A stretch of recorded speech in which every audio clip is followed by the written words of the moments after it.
자, 이제 노후 얘기 조금 해볼게요. 작은 집으로 이사해야 됩니다. 이제 60대, 70대가 되면은 자녀들을 이제 출가시키고 나서 이제 부인하고 둘이 살아야 되니까 예전에는 자녀를 데리고 살 때는 자녀 각방 주고 내가 부인하고 써야 되니까 보통 뭐 3인이 있고 4인이 있고 그러면은 방이 2개거나 방이 3개거나 해가지고 자녀들한테 각방을 주고 좀 더 하면은 뭐 방이 4개인 집 가게 되면 40평, 50평이 되잖아요. 그렇게 됐다가 이제 아이들이 다 결혼하고 출가하고 독립을 하게 되면은 둘이 사는 집으로 다운사이징을 해야 되는 겁니다. 그 다운사이징을 해야 되는 시기에 이제 남은 문제를 가지고 지금 기사가 하나 나와서 여러분하고 공유하려고 하는 겁니다.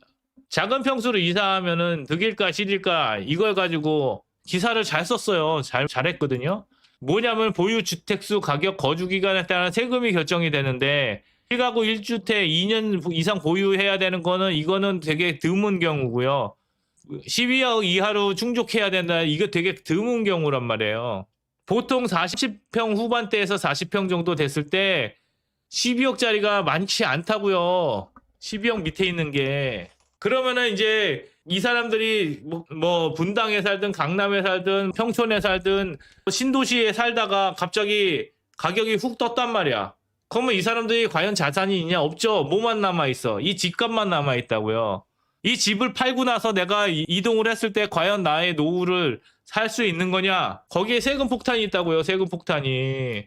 이런 나라에서 무슨 노후가 됩니까? 그래놓고 국민연금 한 3, 40만 원 주면 되냐고. 그러니까요. 33평 방 3개짜리 이상만 되면은 10억에서 12억은 넘습니다. 33평만 돼도 12억은 넘죠. 그런데 이 집을 팔게 되면 어떻게 돼요? 양도세를 맞습니다. 그 다음에 내가 집을 또 살려고 그러잖아요. 취득세를 맞아요. 양도세, 취득세 다 내고 나면요. 내가 과연 현금이 얼마나 들어가겠습니까? 그러니까 지금 고민들을 하는 거예요. 다운사이징 한다는 거는 나의 집을 줄인다는 건데 줄였을 때 그 줄인 만큼이 내가 남는 여윳돈이 아니라 다 세금으로 들어간다고. 그래서 제가 저번에 한번 말씀드렸잖아요. 우리나라에 거주 이전의 자유가 없다니까요. 사람들이 이거에 대한 생각을 못해요. 그래 놓고는 사람들은 내 노후를 살 수 없는 삶을 살게 해놓고는 세금을 다 뜯어놓고는 이런 큰 정부를 어떻게 살아나가냐고요. 이게 맨 처음에는요. 1% 정도의 부자들한테만 세금을 매긴다고 그러잖아. 그게 어떻게 되는지 아십니까? 어차피 인플레이션이 된다고. 우리 돈이 인플레이션 되고요. 자산값이 막 올라요. 거기다가 뭐가 됩니까? 누진세율이 붙어버리니까 언제부턴가 나는 옛날하고 똑같은 집을 살고 있는데 적폐가 되어 있어. 내가 올렸습니까 집을? 공급을 안 하니까 집값이 올라가는 거잖아요. 원자재 값이 올라가고 인건비가 올라가니까 내 집값이 올라간다고.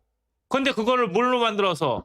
누진세에다가 집어넣어가지고 누진세를 내기 시작하니까 이제 어떻게 돼? 내 자산 가격이 다 박살이 나는 겁니다. 어떻게 살아요 국민들이? 이러면서 뭐 노후 대비를 국가가 해줘요? 국가의 국민연금 가지고 42%가 어찌고저찌고 44%가 뭔 의미가 있냐고. 44% 42%가 내가 내 자산을 가지고 내가 돈을 벌 수 있는 그런 구조를 못 만드는데 부자 감세라고 막 얘기하잖아요. 근데 그게 부자가 아니라고. 지금 우리의 돈의 가치가 엄청 떨어진 겁니다. 옛날에 새우깡 하나 사 먹는 가격하고요. 지금 새우깡 사 먹는 가격이 다르잖아요. 그거 왜 달라졌습니까? 인플레이션 때문에 달라진 거거든. 그러면은 세금의 부담이 그만큼 없어져야 되는데 세금의 부담은 하나도 바뀐 게 없다니까요. 우리에게는 선택지가 주어져요. 근데 아직 우리에게는 반면교사들이 있다고. 미국의 길을 갈 거냐, 유럽의 길을 갈 거냐, 아니면은 그 어느 중간을 갈 거냐, 이런 것들이 고민인 거죠. 고민들을 지금부터 해야 됩니다. 지금부터. 지금 세대들부터 해야 돼. 그래서 지금 세대들이 뭘 느끼냐면은, 위에서 세대들이 지금 진 빚들이 다 우리에게 지금 돌아오고 있구나를 어렴풋이 느끼고 있는 거예요, 지금. 두둑이 맞는 거는 아닌데 어렴풋이 느끼고 있다고요.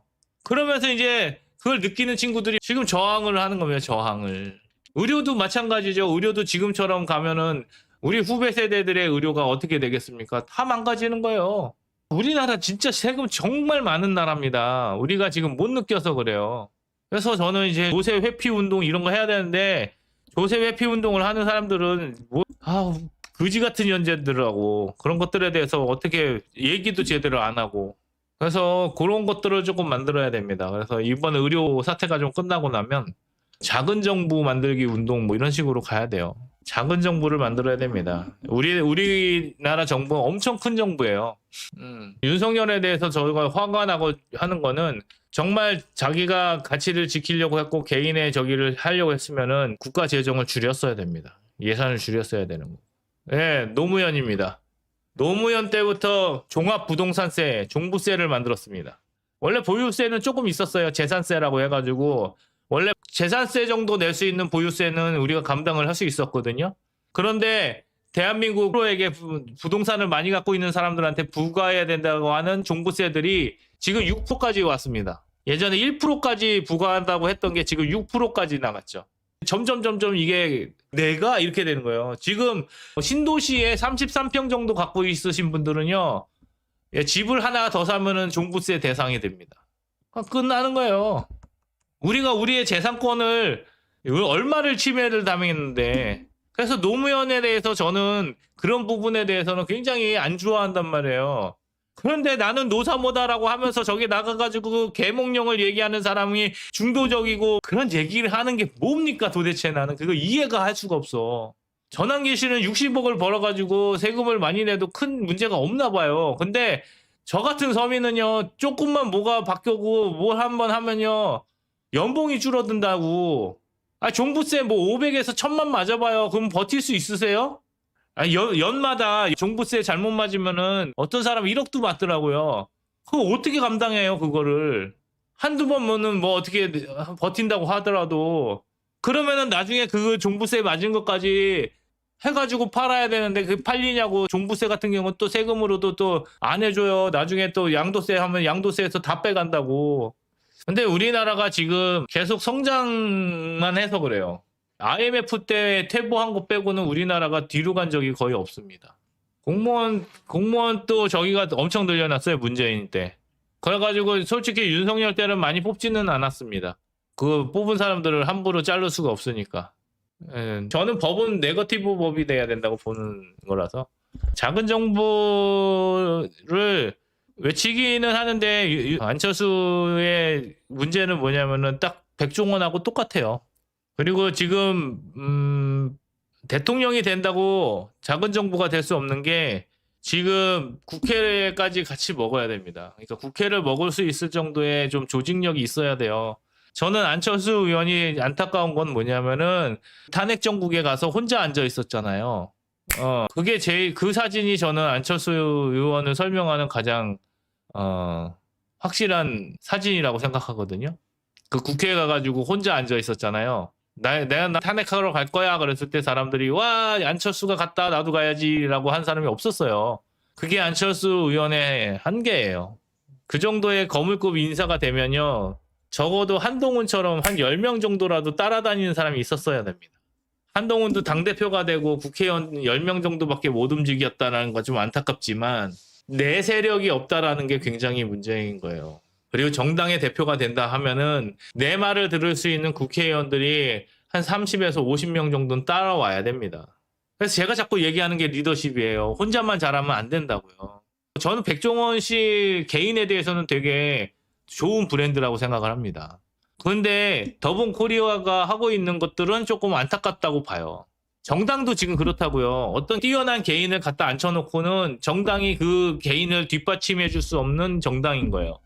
개인이 뭔가를 원했을 때 정당이 개인의 이상을 실현시켜 줄 수 있는 곳이 아니라는 거죠. 그러니까 지금 이 나라가 이 모양 있고 오락선이가 되는 겁니다. 저는 그렇게 보고 있습니다.